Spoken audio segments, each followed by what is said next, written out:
जय हिंद, वंदे मातरम। रजनोवृत्ति, सबसे पहले बात है कि रजनोवृत्ति किसे कहते हैं। आपको प्रश्न से ही ऐसा महसूस हो रहा होगा ना कि चैप्टर जो है ना कि प्रजनन से संबंधित है।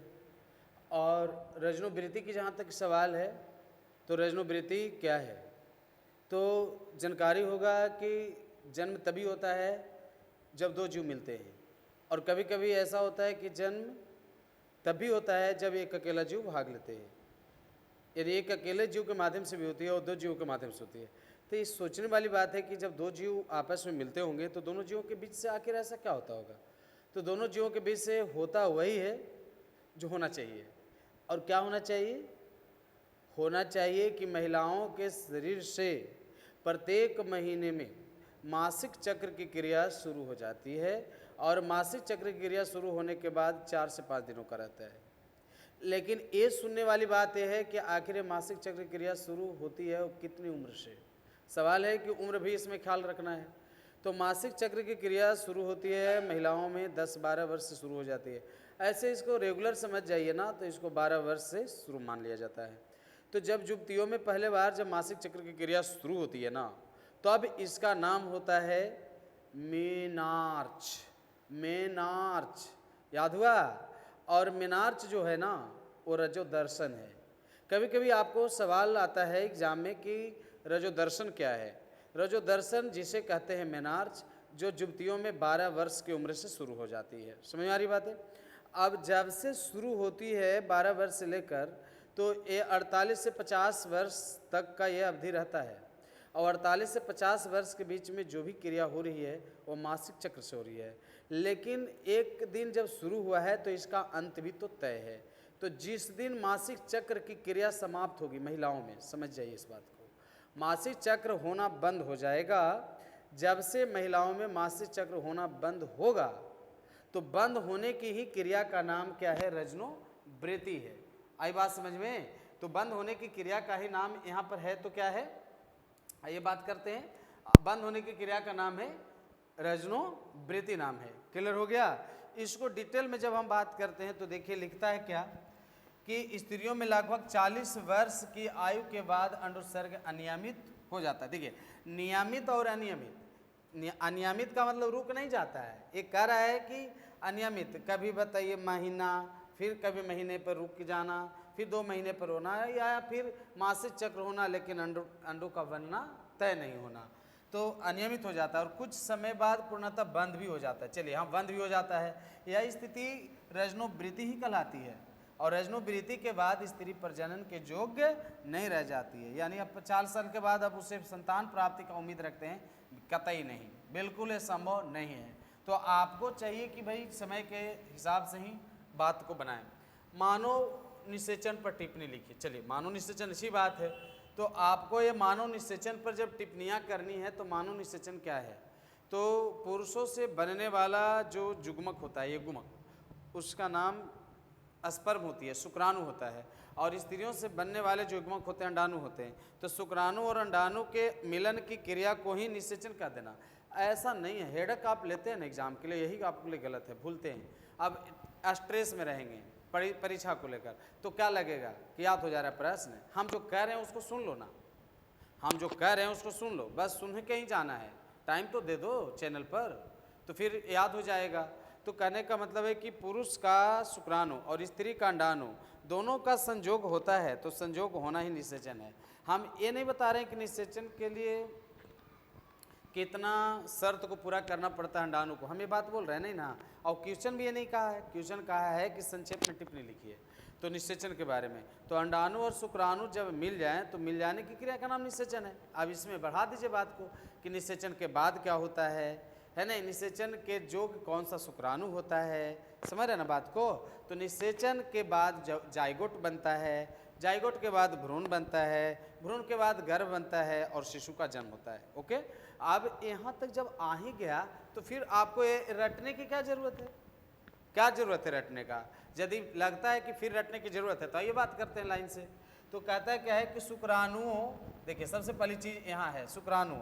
तो सबसे बड़ी बात आपको यहाँ ध्यान देना पड़ता है कि शुक्राणुओं का स्थिति जो है वो इस तरह का है।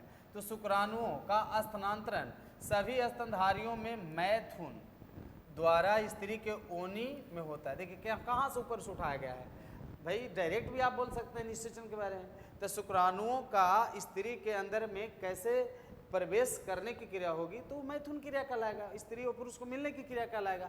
इससे कोई अजनबी थोड़ी ना है। तत्पश्चात शुक्राणु गर्भाशय से होते हुए चलिए रास्ता है फलोपियन नलिकाओं में पहुंचता है। अंडोत्सर्ग के बाद अंडाणु भी फलोपियन नलिका में पहुंचते हैं। चलिए यहाँ पर एक इंपॉर्टेंस हो गया। आप भाई तो दोनों को, तो अब किसी को आप एड्रेस दे दीजिए कि आप वही जगह पर मिलिएगा, तो इस जगह पर आएंगे और आपसे फ़ोन कर बोलेंगे तो मिलेंगे, तो भाई पहचानेंगे कैसे? तो फिर सवाल करते हैं कि भाई कभी मुलाकात नहीं हुई है, सिर्फ फ़ोन से ही बात हुई है, तो आप सीधे कलर वगैरह बताते हैं कि भाई पीले रंग का है तो लाल रंग का है, तो वो बोलेगा कि हाँ हम ब्लैक रंग में हैं, है नहीं, मूछ वाला है, दाढ़ी वाला है, मैंने बहुत तरह की बातें वो बताएगा, है नहीं। उधर मिलने वाला वो कहेगा कि ठीक है हम बताइए, कलम कॉपी ले रहे हैं, बहुत सारा चीज़ आप क्या देते हैं, आइडेंटिफिकेशन देते हैं, पहचान देते हैं कि इस तरह का रहेंगे। आप कोई कहते हैं कि भैंस पर बैठा रहेंगे, तो ऐसा पहचानने का एक ट्रिक नहीं होती है भाई। आप किस पेशा से जुड़े हैं, आप कोई कहे कि बैग ले ले, तो बैग तो दुनिया भर के सारे लोग ले रहेंगे, तो ऐसा नहीं ना, कोई नियमित पहचान देते हैं, तो उसी लिए कोई जगह होती है। तो उस तरह से ओस्टियम द्वारा फ्लोपियम में प्रवेश करते हैं, यहाँ इन्हें शुक्राणु घेर लेते हैं और फिर केवल एक शुक्राणु नहीं, क्या लिखता है, एक शुक्राणु ही बताइए, गर्भाधान, यहाँ गर्भाधान होगा, ये गर्भाधान होगा, ठीक ना। गर्भाधान में प्रवेश कर निषेचन की क्रिया में एक्रोसोम द्वारा स्रावित एंजाइम हाइलुरोनिडेज है, ये वाला याद रखिएगा, ऑब्जेक्टिव में काम आएगा, द्वारा संपन्न होता है, क्योंकि यह एंजाइम अंड के यानी युक्त तथा अंड कला की झिल्ली को गलाकर शुक्राणु केंद्र तक पहुंचा देता है, जिसमें अंड के जीव द्रव में शुक्राणु का प्रवेश होता है और निषेचन होता है। निषेचन के बाद परिणाम स्वरूप अंडज का निर्माण होता है। प्रत्येक जुग्मनज जो है ना, गुणसूत्रों की संख्या 2n होती है, ये तो क्लियर हो गया, 2n होती है। 2n इसलिए होगा, यही तो जाइगोट, मैंने तो पहले इसके बारे में बता दिए थे कि जब नर गैमेट शुक्राणु और मादा गैमेट अंडाणु का जब जुग्मक का मिलन होगा तो जुग्मनज ही तो बनेगा, जिसमें क्रोमोसोम की संख्या दुगनी हो जाएगी, है नहीं। उसके बाद अगुणक में गुणसूत्रों की संख्या केवल n होती है। चलिए अब पूछेगा आप लोग से कि जुग्मक में गुणसूत्रों की संख्या अगुणित और जुग्मनज में गुणसूत्रों की संख्या द्विगुणित। जुग्मनज भी कह रहे हैं ना तो दुगुना बोल रहे हैं, और जुग्मक बोल रहे हैं ना तो आधा लग रहा है, जुग्मक और जुग्मनज। तो जुग्मक माने आधा, जुग्मनज यानी दुगना। तो जुग्मक में आधा यानी क्रोमोसोम की संख्या 23 यदि नर मनुष्य की बात करते हैं तो, और स्त्रियों के वैतई अंडाणु में क्रोमोसोम की संख्या 23, और 23 और 23 दोनों मिलेगा तो 46 हो जाते हैं।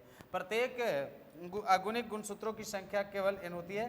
क्या आप चाहेंगे कि मैं इन कर भी दे ताकि आपके पास से हो जाए? तो इस तरह से आपको ये समझने की जरूरत है, आपको अतिरिक्त डाल दिया हूँ कि ताकि मतलब आपको लगे तो आपके सामने स्क्रीन पर सारी चीज़ है, आपको स्पष्ट हो जाएगा कि इस प्रकार से कंडीशन है आपका क्या चीज़ का, तो सब्जेक्टिव प्रश्न का। और आप तैयारी कर रहे हैं बिहार विद्यालय परीक्षा समिति के लेकर, और इसके लेकर मैंने स्क्रीन पर सब्जेक्टिव बताया।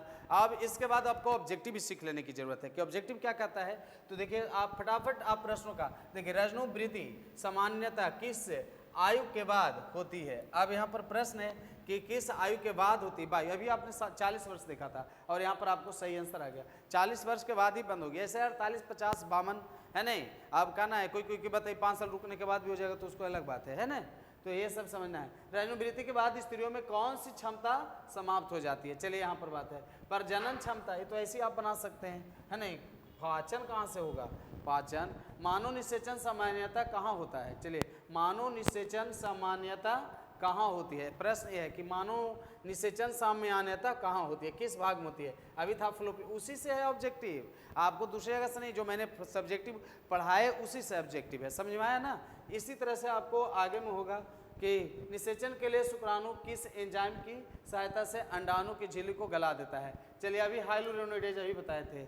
अच्छा बताइए, तो हम आपसे एक सवाल करना चाहेंगे कि यहाँ पर ये देखिए कि अंडाणु के जो सिर होता है, सिर के अगला जो भाग होता है उसे निम्नलिखित में किस नाम से जानते हैं? यानी शुक्राणु के सिर के जो अग्रभाग होता है उस अग्रभाग को किस नाम से जानते हैं, यह आपको कमेंट करके बताना है। समझ आया कि क्रोमोसोम के जो अग्रभाग होता है वह निम्नलिखित में किस नाम से वो ज्ञात है। चलिए एक अगला प्रश्न हम इसी में आपको ऐड कर दिए, इससे कि आप सोल्व कर लीजिएगा और कमेंट करके बता दीजिएगा, है ना। अगला है आपको निषेचन के परिणाम स्वरूप क्या बनता है। चलिए यहाँ पर है तो ये जाइगोट बनता है। चलिए मेरे तरफ से प्रश्न है कि जाइगोट में गुणसूत्रों की संख्या कितना होती है। चलिए मेरी तरफ प्रश्न है आपको यहाँ कि जाइगोट में गुणसूत्रों की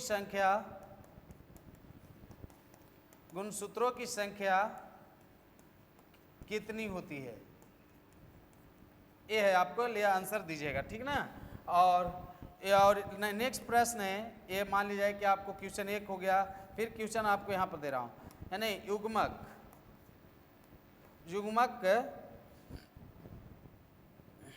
युग्मक होते हैं। चलिए युग्मक होते हैं, क्या होते हैं भाई, ऑप्शन है हो गया यहाँ पर है अगुणित, और बी नंबर होगा द्विगुणित, बी नंबर है द्विगुणित,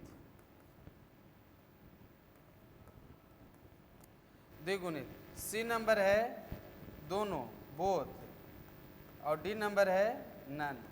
आप सही आंसर क्या बनाएंगे आपके ऊपर डिपेंड करता है कि आप इसमें से चुनिएगा कि कौन सा सही जवाब है नहीं। इस तरह से आपको ध्यान देना है, और इस तरह से आपको ये जानना होगा सारे लोग को कि नेक्स्ट आपको फिर प्रश्न यहाँ पर मैं दे देता हूँ, है नहीं, कि शुक्राणु बनने की क्रिया, शुक्राणु बनने की क्रिया कितने उम्र के लड़कों में शुरू हो जाती है, प्रश्न है, आपको सही सही कमेंट कर देना है, ठीक है ना। नेक्स्ट प्रश्न है लड़कियों में मासिक चक्र प्रथम बार शुरू होना क्या कहलाता है। हो गया। नेक्स्ट प्रश्न है मासिक चक्र की क्रिया कितने दिनों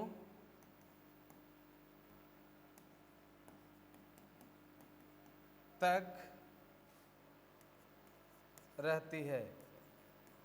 प्रत्येक मास में जो आता है ना, ये है। चलिए इसका सही से आप लोग कमेंट करके हमें जवाब दे दीजिएगा। बाकी मिलेंगे नए टॉपिक के साथ। ढेर सारी बधाई, शुभकामनाएं, जय हिंद।